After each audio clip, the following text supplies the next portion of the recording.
thing. I'm a teacher. I love giving as much information as possible to help you as much as possible. But the slides are all available on my website. If you go to dailystem.com/speaking, you can go down and find today's date listed in the list of all the presentations I've done. You can click on those Google Slides. You can get all these links and ideas later on. So don't worry about trying to write down notes about everything, but of course, definitely take notes because that's great too. And also, as we finish this, you're going to have plenty of questions, or you're going to off in the future, a month from now, a week from now, say, hey, what was that one idea? Always reach out to me, either dailystem.com or dailystem@gmail.com, or if you still can't figure out where to find me, Education Associates can put you in contact with me. I'm always happy to help, not just for an hour right now, but always, because if I can help you, I can help more kids. And to me, that's what it's really all about. I love being able to help kids. I love making interactive, interrupting type presentations. I love being able to having you throw some things in the chat box as you can. Definitely ask questions, because really, we're doing the most important job. We are teachers. We are finding ways to get every kid to get excited. Now, for me, I love to get every kid excited about STEM. You might be trying to get kids excited about whatever your content and subject area is. I hope to get you convinced of the idea today, if you're not already, that STEM is part of every subject, and it's part of every job, every career out there right now, and every job and career that's out there in the future as well. Just real quick, note about this picture here. This is one of my students, definitely kind of a quiet girl, probably wouldn't have really engaged or been real excited to be in my classroom, but early on in the year, the principal that was doing the announcements for us every morning at our school had to be deployed as National Guard. And so I said, hey, let's do it. Let's do the announcements in our class. And I gave every kid the opportunity to do it. And then once all the kids had done it, every day was kind of like, okay, who wants to do it today? And so often she would take on that role. She would ask me, she'd like, do you got the announcements ready? And she would hop in there and she would do it. And what an opportunity it was for her to gain that confidence. And through things like that, we're always looking for those little things to try to boost that confidence for some of those kids in our class. I do want to remind you that I am a teacher. I'm not just some professional, somebody out there giving speeches and things like that. I'm really a teacher. And even in the summer, I'm doing things. I'm working a spare time job at a local funeral home, which gives you a great perspective on the joy and making every day and in your life matter and count. And that's a great lesson I can bring to my students each day. But I also love fixing stuff, building stuff, making stuff. I built this shed both last fall and this spring, and just finished it up this summer. Shared all sorts of pictures through that process with my students, but I'm also a nerd. I love mathy things, sciencey things, STEMmy things. I take trips. When I'm on a trip, I'm looking for a museum to go to. And we'll talk about this. I took both my kids to their very first Comic-Con this past summer, and what an incredible opportunity that was. I see Diana's mentioning about Tennessee STEM Innovation Network. There are some great hubs, and actually there's some great people doing some incredible stuff in Tennessee. I've been there now a couple of times, and so many great people all around the world really trying to boost that STEM thing with every kid. And that's what we really want to focus on today. When I'm at IKEA, I'm noticing the Legos on the wall and saying, how could I take that idea and bring it into my classroom? When I'm at a museum that I went to and I saw that spacesuit, it's actually 3D printed. I'm thinking, how can I bring that to excite more kids in my classroom? And I'm snapping pictures of things. When I'm out for a walk on the beach, I notice the STEM that's there. I go to a museum, I see different types of ways to support structures inside of a World War II ship. I'm snapping a picture of that because those are some really cool sciencey ideas that some of my students can understand. I go disc golfing with my son. I'm snapping a picture of all those water bottles and drink bottles and things in the garbage and thinking, isn't there a solution that we could come up with maybe in my classroom, or maybe some other kids could figure out to keep that from just all ending up in the trash? Maybe there's a different way, a better way. Problem solving is such a big part of STEM. When we went on a field trip, I'm noticing things like the clock in the math lab as we walk past it. and saying, hey kids, can you tell what time it is? And thinking that would be a really cool clock to have in my classroom, which I haven't picked up yet, but it's on my wish list. But I also want to mention to all of you, I formerly taught for 20 years in a very rural district, 2 hours from a freeway, to give you kind of a perspective on that, and 250 inches of snow where I lived in Michigan. Each winter. That's 250 each winter, not 250 over a whole decade or anything like that. But now I teach basically right out my classroom window. I can see the freeway, and my students are growing up right in a city, and different types of perspectives, different types of opportunities, and different types of challenges as well. But that doesn't hold us back from helping those kids grow in the learning that is happening in their classrooms. I try to teach my students to look at the world through those STEM colored glasses, because I know it's going to be part of their jobs, their careers, their futures. I know a lot of people are probably thinking, when they talk about STEM as an educator, they think, what's the best way to do STEM in my classroom? And although that's a great question to ask, it's not actually the best question that we can ask. It's really all about building a culture of STEM learning for all of our students, not just the gifted kids, not just the kids at a special school. It really has to be STEM for every kid in every classroom every day. And I believe that wholeheartedly in my heart. That's why I spend time on my spare time sharing ideas on social media, on Twitter especially. That's why I'm doing things like this. That's why I do everything that I do in my classroom, to make that culture of STEM learning extend beyond my classroom walls into the other classrooms in our school and into our community as well. I think a lot of schools start a STEM program, and maybe some of your schools have done kind of things like this. Administration and decide STEM is important. Everybody's doing STEM. We got to do STEM. So a teacher, a coordinator is hired, and looking for budget for supplies and starting a STEM class. And kids like STEM class. The teacher who is doing that often is just looking all over, trying to find good ideas. And then other teachers love it when kids get to go to STEM class, because there's so much fun, so much excitement that they get when they get to go there. But that's not necessarily the best way to do it. And hopefully, as we go through this, I can give you some ideas for how we can make every classroom a STEM classroom, not just the quote unquote STEM class in a school, in a district. Now, here's a first question to kind of get us all discussing a little bit in the chat box. I want to get some of your thoughts here answering this question. Why do kids like STEM so much? Hopefully you have that chat box up on the side right now. You can throw some answers in there, 1 word, 2 word, a sentence. You don't have to go really in depth, because we'll kind of see some people throwing some ideas in there. Tessa says it's hands-on, open-ended, no one right answer. All right, but as a math teacher, I do know that there are sometimes some right answers. They get to do. That's right on, Diana. Definitely that hands-on, that active learning, which again, as we're talking about special education, there are so many opportunities for kids to that love to be able to use their hands and do things. As some others of you start answering that question, I would love to again see some of your answers, even if those are some of your same answers. I want to take a brief moment to mention my 20+ year career of teaching. I have worked closely with so many special education teachers. I've co-taught with 3 different special ed teachers. I've had all sorts of parapros and aides in my classroom to help students. I've done more IEPs than a lot of special ed teachers.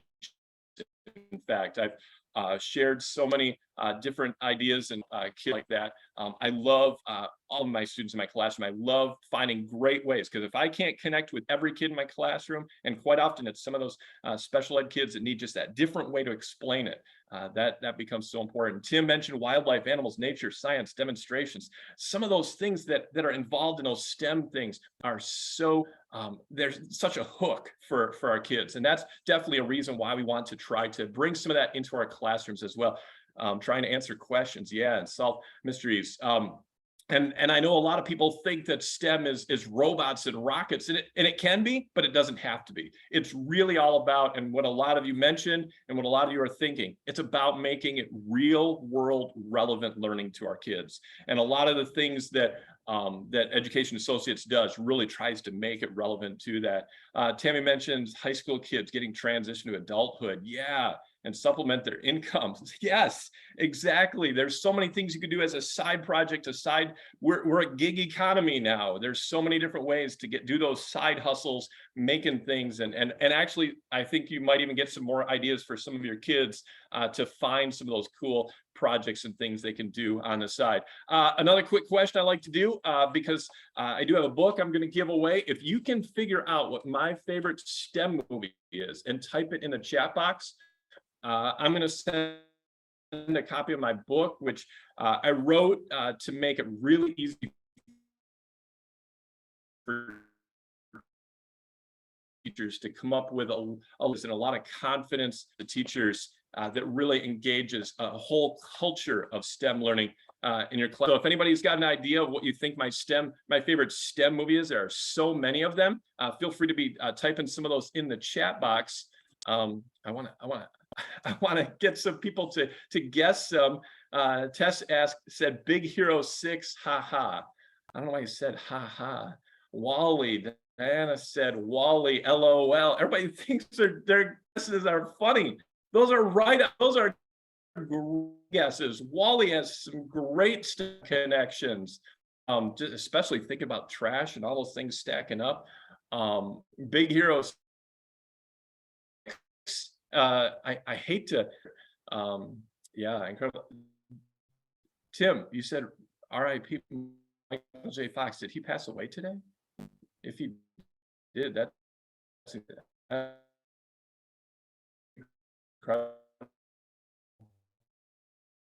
sad.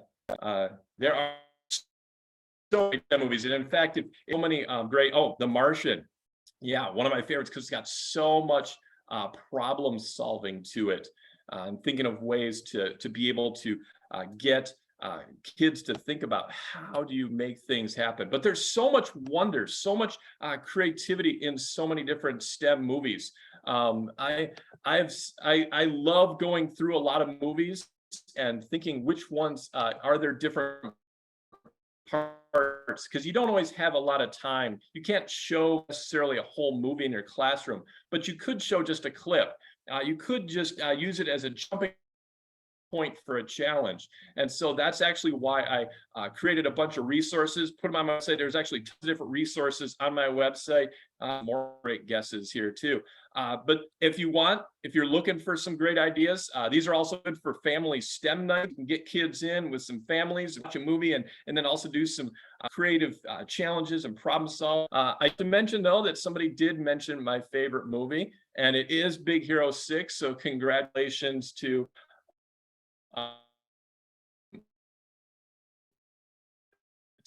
Tess, Megan, send you a copy of my book. But why do I love Big Hero 6? If you haven't watched it, educators, it is all about a kid, very nervous, very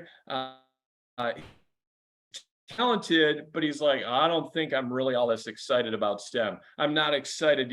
His brother has a nerd lab that he goes to, and he thinks that everybody's just a bunch of nerds, and that's no fun. But what he realizes is it's about people having the opportunity to be creative. And some of my gifts are a little bit slow here playing here, but if you haven't seen it, it's incredible. The different inventions and ideas that these different wide variety of characters come up with. And then actually throughout the movie, he uses these inventions along with what the kids use to be some incredible superhero type things. They're not super because of some radioactive thing. They're really super because of the technology. Now, another thing that I love sharing about that's about kids being able to be superheroes is Mythbusters Junior. Not a movie, but a TV show. If anybody's ever seen it, there's only about 10 episodes, but it was Adam Savage from Mythbusters collecting 6 kids that were all kind of in those middle school years. I've done this as an incredible jumping off point for my students to do some of that wonder, that creativity, and bringing that into our classroom. In fact, we watched an episode about making a parachute out of duct tape, and all my students were like, hey, Mr. Woods, can we try making parachutes? And they're like, I was like, okay, we could try. And they're like, well, should we use duct tape? And I was like, well, let's just come up with a bunch of different supplies. So I got, of course, some Lego figures. And I put like a bunch of different materials in a can, paper, Amazon bag, saran wrap, aluminum foil, just all these different types of materials. And each group got to pick one out and try to build something. And of course, we dropped it off of like the stairway that we have in our school that has a long way down to the first floor. And it's just a fun opportunity for those kids. It connects and hooks more kids. And sometimes I just enjoy showing one of those episodes or even part of it while the kids are working on a Friday. Another way to just engage those kids, get them excited about STEM just a little bit each and every day. 3D printers, you may think that those are big and expensive, but my kids had never heard of a 3D printer. So I was like, you know what, I'm going to see if I can figure out how to make this happen and work for my students. They were 8th graders, 9th graders, and had never heard about 3D printing growing up in their school district. Well, I said, I'm going to figure it out. I started asking some people some questions. I ordered the $200 3D printer on Amazon, had it shipped to my house, started figuring it out, asked questions. And then eventually now our kids are designing some amazing, incredible things. And when kids are finding that STEM in their real life, they want to share it with you, especially as you start sharing all the STEM connections that you know of with them. They're going to show you jokes. They're going to show you things they make at home.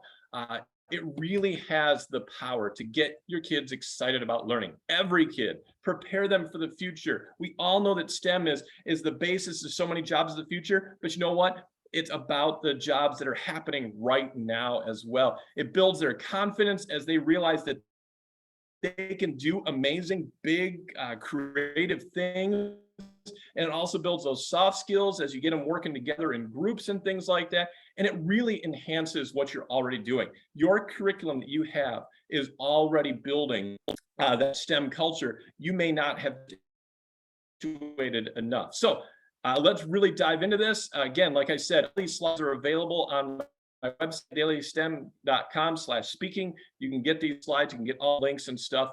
And again, jumping in here with a bunch of ideas. And I see a couple times here things have said that my internet connection is a little bit slow. So I just did a couple of things. Hopefully that helps. Let's dive into this. First off, I want to get us thinking about how finding our why. I can go back to that slide. What is the reason? And that's most important. You don't add STEM because everybody says you should. You don't want to add STEM because it's the new trend in education. You really find your reason, because the kids know if it's fake. The kids are going to do it if everybody told you to do it. For me, I know I've got to teach that curriculum and content, but I can teach that curriculum and content building all those other 4 C's of education on top of it. And I think those are such an important part of education that I want to bring them in. And the best way that I can bring them in is through STEM learning, building on that foundation of curriculum and content. And I start to notice the STEM around us. And I snap pictures. I mean, honestly, one of the best STEM tools you have is that phone in your pocket. And you can snap pictures of things and bring them in and say, hey, what kind of science do you see in that picture on the left? That's a waterfall, but there's also a rainbow that was actually forming, and there's different swirls and stuff going down in the currents down there, and the water is actually kind of a brown because the tannins in it from the trees that are upstream. So many different science, technology, engineering, and math connections all in one picture. Thing with a picture about ice. If you have to buy, say one is cheaper, which one is the best deal? And those are simple things you can bring into your class to get those kids excited about the STEM around them. And as you start to do types of projects, and again, I'll share a bunch of ideas with you. There are so many things that are going to get kids excited about the learning happening in your classroom as it becomes hands-on, like so many of you have talked about, instead of just doing a formula that they may not understand. So often I just get paper out and scissors out, and I have kids cut those shapes out and fold them up, and now they understand how that formula works. It's not just some, formula because Mr. Wood said so. It's a formula they understand because they've held it in their hands, and it's such a powerful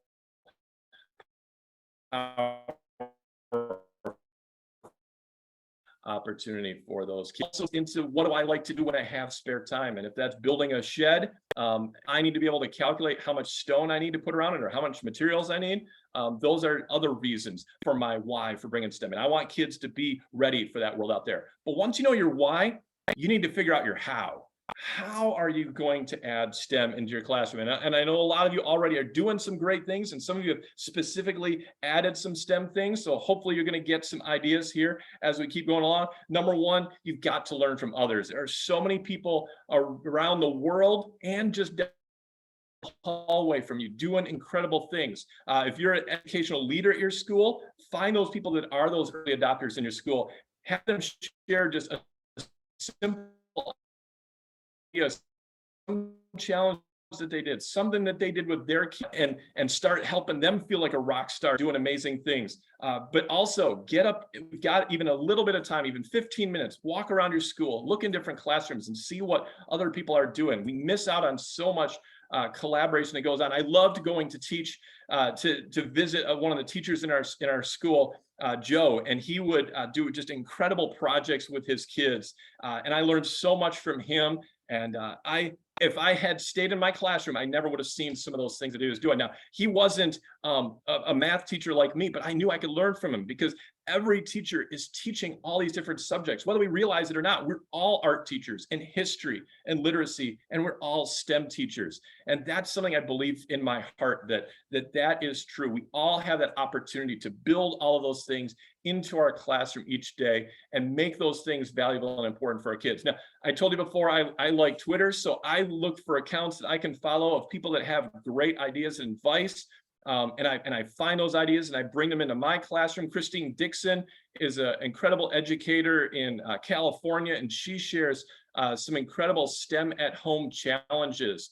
She's made like 30 some of them available on that website link. And again, you can find all these links to the slides. You can get to these later on as well. But there are so many different types of people out there. Find those people, whatever your social media that you love, you enjoy, and some ideas. I love finding ideas on YouTube. There are so many incredible people, from the King of Rhythm to Mark Rober, and so many people that you can steal those ideas. You can bring them into your classroom. Joseph Machines, if you've never seen that, they are fun, short videos. Often they involve food, often they involve messes, and they're usually all some type of Rube Goldberg type machine. And I love sharing even just 3 minutes, 5 minutes at the end of a day, at the beginning of a class, just to spark a little bit of interest when I can tell the kids are a little bit, like tired from the rest of the day, or in the middle when they're starting to lag from the day.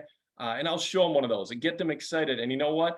Often kids will say, can we build stuff like that? And we've done some incredible Rube Goldberg type machines in our classrooms as well. And as you find those great videos that hook kids and get them excited, if you have a Google account, use that YouTube account that comes along with that Google account and save videos to YouTube playlists. Make playlists for each chapter. Make playlists for different times of the year. Make playlists based on the subjects that you teach. Make subject I have where they're about STEM jobs or real world cylinders, because I always teach a unit about cylinders and things like that. But as you come across those videos, don't just let them go by and 12 weeks from now go, oh, listen, I can't find it. That YouTube playlist ability built in. Talk to someone in your school. There's probably a superhero that can help you with that. I love to get kids solving problems. Like I mentioned, problem solving is such an important part of STEM education. Not just talking about, just complaining about problems in our world, but looking for problems that they can actually solve in their community. Simone Gertz, yeah, is great. There's also somebody, I'm blanking on her name right now, but she's like in her early 20s, and she makes incredible domino things.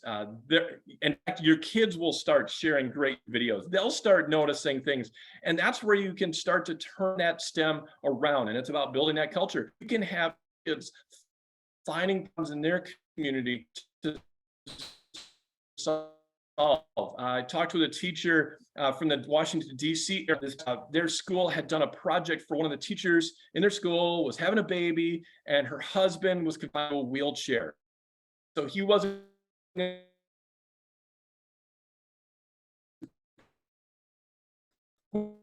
push the stroller. So,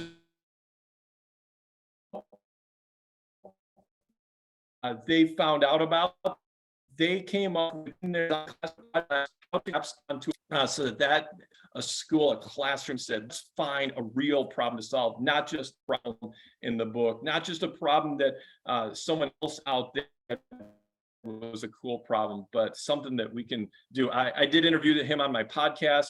If you want to find out more about the story, but it also was all over like the national news and evening news and everything like that as well. If you may hear about that. Just thinking also about some other types of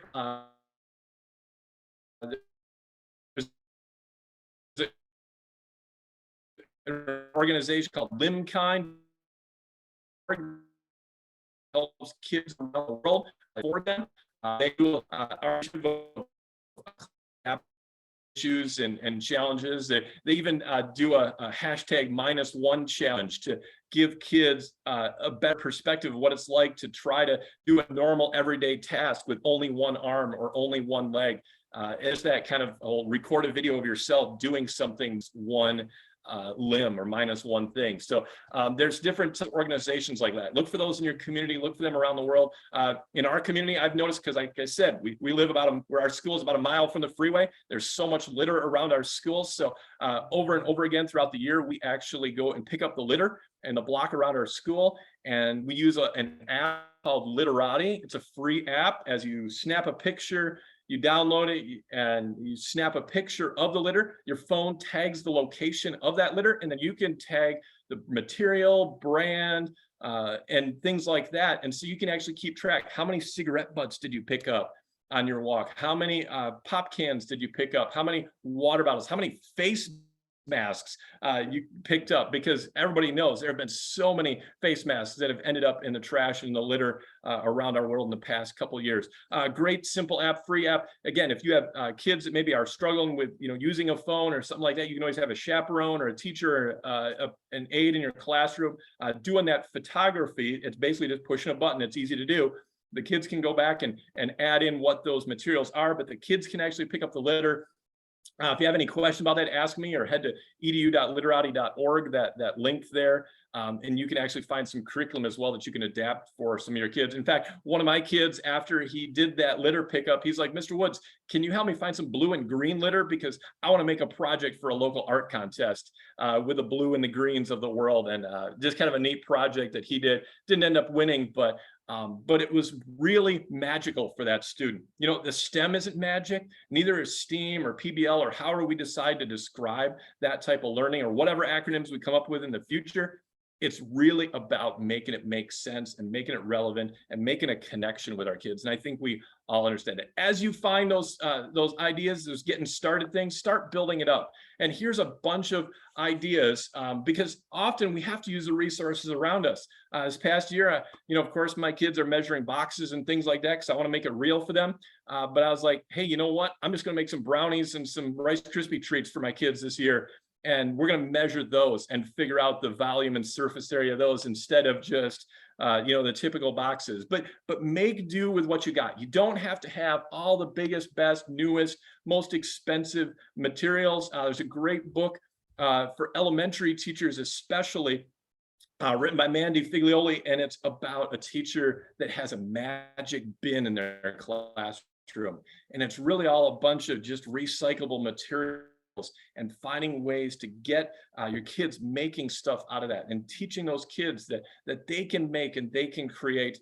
It's a simple, fun book. It's a great way to get your kids started and excited and learning right from the start of the school year. I recommend that, especially if you have a younger group or kids that maybe just not quite so sure or figuring out how to make and create. I've also seen other teachers take a big yellow trash can and put a white label on the side to make it look like a big eyeball, and they call it the Recyclops. And it was just a fun spot where the kids always knew they could go and find those materials. If you're wondering what other types of materials are out there and available, here's a huge list. You can download this. JC Maslick created it, and then I helped her and we tweaked it and added more. But sometimes you're like, I don't know what materials we could use. Or you start thinking of materials and you start running out of ideas.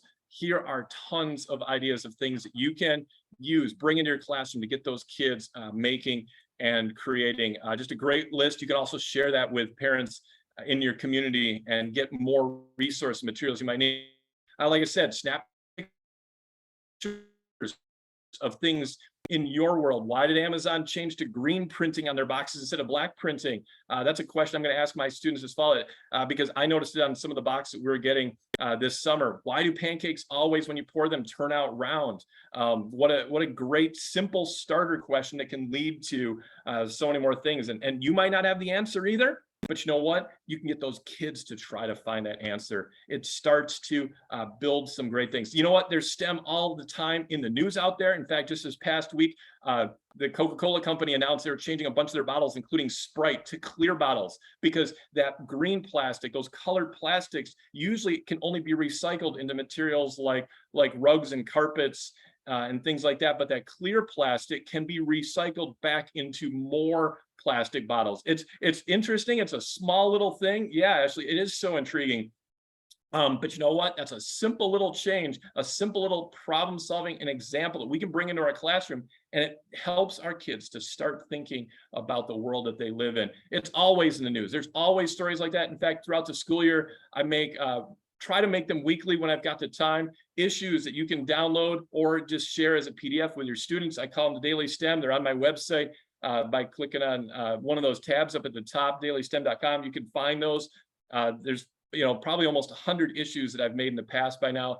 Great things that you can share to get your kids fun, excitement level on STEM and get that literacy aspect going into your classroom a little bit more. There's so many also great websites available too, just to get kids to make and create. Fold and Fly is if your kids are making a paper airplane, say, hey, have you ever seen foldandfly.com? There's all sorts of different types that they can create.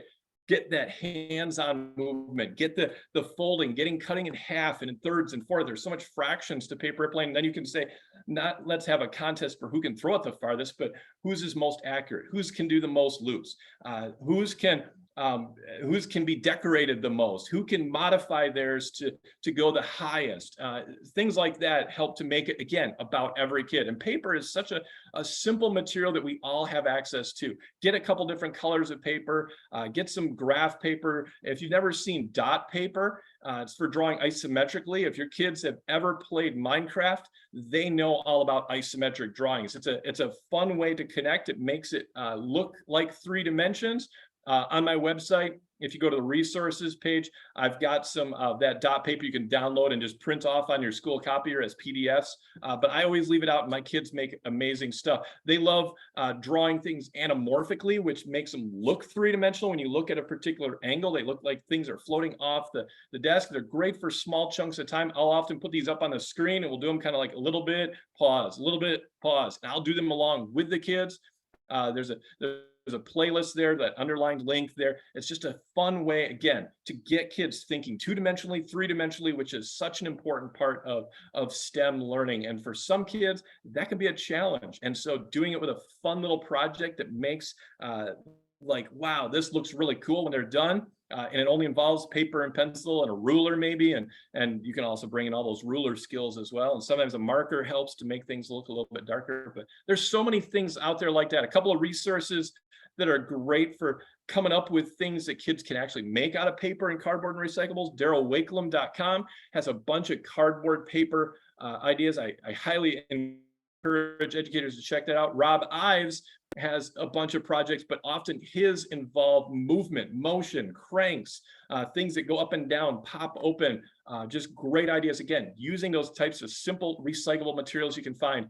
If you're tired of always buying glue and hot glue and tape and things like that, and kids can't tear that duct tape very well, check out 3Dux connectors, which are little plastic pieces, which were actually invented by brother and sister in in high school, and they actually started out by 3D printing them, and they basically just clip pieces of cardboard together. It's a great way to get kids be able to making, maybe if they have some limitations, or any kid at any age can start to put pieces together, and they're reusable over and over and over again. So yeah, there may be a one-time cost, but they're great for, you don't have to keep buying more tape and more hot glue sticks. Make Do is very similar, but they're actually like a blue plastic screw that you screw two pieces of cardboard together, so you can also get that motion aspect. But again, it's all about trying to find ways to have kids be making things and creating things that connect to what you're doing in your classroom already. Instructables.com, if you've never checked this out, this is one of the best websites to find ideas, find projects. You know, if your kids are making paper airplanes and you're like, hey, you know, everybody throws it with a different speed. What if we had a launcher that could actually launch all of our paper airplanes with the same speed, the same force? And if you type in launcher on paper airplane launcher or things like that in Instructables, you'll find all different projects that people have made, and they share pictures and how to and step-by-step instructions. There's even you can search by grade and different subject if you're a teacher, but it's really all about so many different types of ideas. If you're ever stumped for something, or if you're wondering how to make something, or just want to let your kids try to make something, a costume or something out of cardboard, there's so many neat ideas on there. And as I've mentioned, a lot of these things where you're making and doing, I always want to make sure that we bring up that importance of literacy. Like I mentioned earlier, everybody's a STEM teacher, but everybody is also a literacy teacher. And we have to make sure that everybody's giving kids those opportunities to read something that's connected to our subject. For me, as a STEM and a math teacher, I'm always looking for books, you know, like Hidden Figures or The Martian. I have a copy of that. There's a youth version of that. If you've ever watched the movie, you know why a youth version of that could be better. But I'm always looking for those types of books, and there's more and more, especially for young kids. I've interviewed so many great authors of amazing STEM books, of real stories, real people on my podcast. There are so many more projects or books out there like that coming out all the time. But have a spot where your kids can get excited. Biographies are also great. Real people doing amazing things. Free posters. You may not have big bucks for all the cool STEM posters that have the acronym and stuff on it, but you can all head to Andrea Beatty's website, and download some posters of your own that have Ada Twist and Rosie Revere and Iggy Peck on them. She's got those. You can download them for free, print them out, put them on your classroom walls. NASA has some cool posters as well. They have actually lots of different resources on their NASA STEM website, but also get your kids to think about making their own posters, finding a quote they like, finding pictures that they like, looking for careers. If you're wondering how do you bring career ideas into your classroom, which isn't always hard, because often we're educators and we know a lot about education, but we don't know a lot about the amazing new careers out there. This is a perfect, amazing book for especially every elementary classroom. About 26 different women doing amazing careers, A to Z. So it's fun for the kids to go A through Z, but they can see some of the great careers that are new and happening in our world, and can learn from them. And they might be inspired to find one of those careers themselves. Always look for real data when you can. Don't just grab the data out of a book or a textbook. Have the kids measure, keep track of how many water bottles are filled up at your water bottle filler in your school. Plant some seeds and have them measure the growth each day. Have them track the weather. There's simple weather experiments you can do, and get the kids over and over again creating their own data. Maybe it's sports teams in your school or your town. Maybe it's the high score on their own video game that they love playing. But bringing that in is another simple way that you can make STEM more real and relevant without a lot of cost for your kids. It's really about adapting what you can to every situation that may be out there. Your classrooms are different than my classrooms, are different than somebody else's classrooms. And it's about trying to find what works best for our kids in our classrooms every day. I showed a lot of ideas of 3D printing now and then. In fact, on this, oh, that's really cool, tracking humidity and temperature, the chicken egg incubator. Yes, that's great. Love that. You may notice these mailboxes. These are in our school office. They didn't have fancy name tags on them. They had like Post-it notes. And so I said, hey kids, could we design some? And again, it was all born out of that, me trying to figure out how to 3D print and getting the kids excited about 3D printing. I had one kid design something for his little finger skateboard. He created it, we 3D printed it. He learned so much from doing that all on his own and realized he can do amazing things. A great book for getting started about 3D printing is 3DU.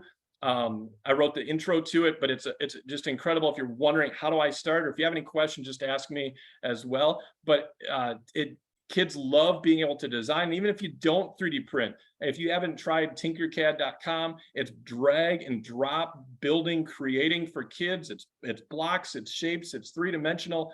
They can put words in there, they can make cookie cutters. And if you have that 3D printing ability in your school or your district, and have someone help you if you aren't sure how to do it, you can download those files and print those out. And it's amazing when kids see the things that they have created happening and holding right in their hand to iterate, to make and prototype those things. And again, to solve problems for their own world. I had my kids this past year as just a great way to work with angles and work with rotation symmetry. I had them designing some little, basically windmill spindles there and they would put the cardboard piece in them, but they had to design. And that was a pretty good challenge for my kids in their geometry class. You find a project that you think can get your kids doing a task that's going to make them learn. As we start doing some of those STEM kind of things in our classroom, often a lot of the first projects we do are very activity or craft based. So we need to make sure that as we keep going, we're building to curriculum-based projects, bringing in real authentic challenges, especially like I mentioned before, solving a problem in your community, solving a problem in their world. I'm sure there's already ways you're integrating STEM into your grade level. Find ways that you already are and just try to accentuate them a little bit. Listen to your students. They've got interests and passions. Kids are asking me about plants because I got plants in my classroom. So I showed them how to propagate stuff. Not only did they propagate Christmas cactus and ivy, they also designed and printed out a cool heart-shaped pot to put that in and take home to their parents. They just need someone that'll listen when they share some of those projects, those ideas, those things that they're interested in. I'm going to try to, I know we're getting close to the end here, and I know I got a bunch of slides I'd love to still kind of get through. I know I'm not going to get to all the ideas, but they're all there in those slides. You can check those out. Kids love pop culture connections. Look for those, bring those into your classroom, find ways to get them excited as they come up with ideas and you don't have time to do them. Write them down in a STEM journal, write them down on the wall, things we want to learn more about. And again, don't just move on past those things. The kids will know when you aren't authentic about the things that they're excited about. Get their interest, ignite that passion for learning in your classroom. They love Rube Goldberg machines. Did you know that there are Rube Goldberg machine contests that go on every year? Thanks to Rube Goldberg's granddaughter creating those. You can find out more at rubegoldberg.com. There's a great podcast of people solving amazing problems in our world. These are great. They're designed for kids. They're fun and engaging. They're only about 15, 20 minutes. It's a Kids Solve It podcast. Check it out if you have kids of your own. Have them put away the devices on a road trip and listen to some of them. There's some great fun ideas, and you might find some that connect to your classroom. You know what? There's STEM that connects to everything, from everything your kids are interested in. Even one kid asked me one time, does STEM and horses? Yes, even horseloversmath.com. You can find anything out there. There are people doing things to help get kids excited about STEM. Connected with home, I mentioned it's so important to get parents and families involved as well. And sometimes we often don't do that as well as we should. But helping to find those ways to encourage parents that it's not about all just robots and rocket science, but getting your kid just reading a book. I shared a book with a kid. I said, take this home, read it over summer. It just might spark an interest in robotics for you. And he took it home, and I have a feeling he's going to bring that back in the fall, being pretty excited about that. We do tell our parents to read to their kids, which is so important foundationally for those kids to have those skills that they need in all the other subjects. Let's talk about STEM with our families as well. Simple acronym I made up to turn it into something different to make it easier for parents. stories, trips, exploring, and making. And each one of those, you can imagine talking about this STEM in your life, taking trips, seeing the STEM that's used in your world, like at the store, like on a trip. Explore STEM in the natural world, get outside. We so often need to get the kids more and more outside and make stuff with your kids again. Don't just make dinner, have your kid help make dinner.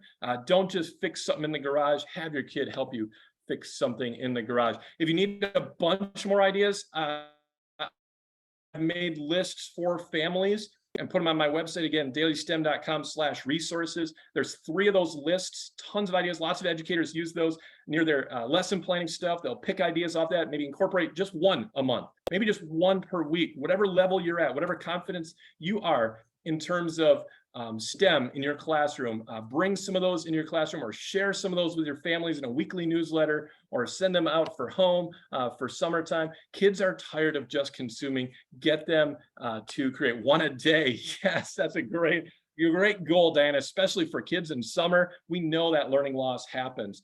I taught my daughter how to change a battery in the car, and you know what? She now knows that she can do stuff on her car if she needs to. What did I buy her for when she first got her apartment? A brand new cordless drill, because I want her to have that confidence to be able to build and fix and make and create when she can. STEM happens anytime, anywhere. We just have to be able to make it happen. You got to know the why. You got to figure out a way to make it happen in your classroom. There's so much STEM on TV. Disney Shop Class is another fun one that's got some kids doing some designing and creating. It's on Disney Plus. That's another, and there's so many Food Network and HGTV shows. You can connect a lot of STEM. That's a great way for families to think about STEM together with their kids. Getting kids to play games again, instead of just games on a screen where it's just them, playing together. Again, building those social skills. If you don't have a bunch of games in your classroom, just bring some. The kids will love, they will ask, when can we play games again? Can I play a game right now? Bring in some Legos, have those kids play. If the kids love movies, I mentioned movies earlier, Pixar in a Box, created by Khan Academy, shows a bunch of how the movies are made. Another great resource, simple resource, free. There are so many free resources out there available that you can use in your classroom. If you've ever played Set Game, that's a fun, simple game to play. I have a ton more resources. My website, if you click on the links tab, virtual spike to virtual B-bots, because you can't afford enough remote. So many more. Check those out if you're looking for some of those, and keep learning. As you find those ideas, adapt them to fit your classroom. I've had my students design shoes. Another teacher took that idea and said, let's have those kids design shoes and then raffle them off to earn money to pay for shoes for kids in their local community. What a great way to take a project and make a new challenge out of it. Because what you want to do is really say, if I don't know how to do a STEM project, I'm going to copy somebody else's. I'm going to tweak it a little bit to make it fit my students better. And then eventually I'm going to create own projects for the kids. A little bit with finding all different. I think that it's all about those kits. It's not. It's really all about the kids in the classroom and how we can get them excited about learning. You're definitely, I think at this point, I know I have a bunch of reasons, but if Michelle Joyce, if you can skip it ahead just to kind of that final slide there that's got all that information that educators want. There are so many more great resources on those links and in those slides. Educators, if you got questions, I'm always happy to help. If you're ever like, hey, how do I connect STEM to this? How do I connect STEM to that? Just let me know. I'm always happy to help. Whatever I can do. Oh, you're good. I think I went too far. I'll put it back on up again. Hold on. No, that's But good. No, that's good. amazing. Yes, Just I feel so energized. Like there's so much good energy and good ideas and everything. That was awesome. oh Thank you. my gosh. And again, Absolutely. a Absolutely. podcast. I've interviewed tons of educators but if you need ideas, there's so many ideas out there. It's really all about every kid, every classroom, every day. And that's what you're doing. And that's why you're here on a summer day, trying to find more ideas to I'm gonna do that, put on my make it STEM exciting for colored every- glasses. I love that. The STEM colored glasses. You know what it is with this level of enthusiasm and passion, the kids get it. They know when you're there and you're present and you're psyched to be there with them and to share other things with them. As we could tell that you were psyched to be here with us today too. And I know folks have got other things that they need to go on for the day. So here's the contact information for Chris. We do a follow-up note, so we will be sending you this as well. And we don't have time for questions, but I think you addressed a lot of them as where we came on through. So we can absolutely, circle back. Was there anything in particular, Michelle, that you wanted to raise that folks might have asked? No, I think he did a really great job of answering everything as we went. So that was wonderful. And I appreciate you guys all coming out here to kind of share ideas and explore all of this awesome stuff with us. If you guys have any questions for us at Education Associates, you are more than welcome to reach out to me. My contact information is up here too. You can call us at 502-244-6944, and my email is up there as well. So please reach out at any time. We are always happy to help and answer any questions that you may have and to work with you guys, because it's all about the kids. It's all about STEM and, making their lives better. So thank you guys so much. Absolutely. I do want to add that Michael J. Fox did not die. So I had to I had to go on and look it up, but it's a hoax. It came out a month or so ago, and it was a hoax. He's still okay. So Good. That's Good. one thing. Good to hear, because I was pretty bummed about that. No, I was like, oh no. Go Back to the Future. There are some incredible STEM connections in Back to the Future as well. Just, as always, and when I say, when you watch a movie or the movie, they're not made for educational purposes. So find those good parts in the movie, bring those in your classroom, maybe not everything else. So when he goes to the future and he comes back and the flux capacitor can now be, fed trash to compost and get that's it. It just kind of brings it all home to me. I'm like, yeah, that's an awesome thing. And I do want to mention to everybody who's out there, we do have a lot of information on our resources page as well, including that information about our STEM kit. And, just for giggles sake, the STEM kit itself has quite a bit of options in there. So we've just taken all of this adaptive instruction and we pulled it into 4 different kits, so you can be teaching about being a caregiver in law enforcement, in banking, in food service, and we pull out the STEM within there. Just exactly what Chris was talking about.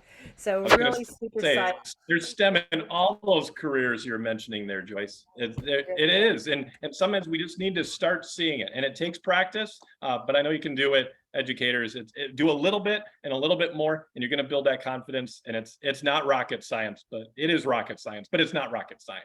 I know, but like Diana said, 1 a day. I love that. And just what Ashley just kind of come out and say, I feel inspired too. This was exactly what we needed to get ready for back to school. Thank you so much. And thank you to everybody who spent this time with us here. We are Education Associates. This is a Wednesday. It's the first Wednesday of the month, and we do webinar Wednesdays every month. Come see us next month. All right. See you guys in September. Thanks so much. September. Thanks so much, Chris. Have a great day. Bye, guys. Bye.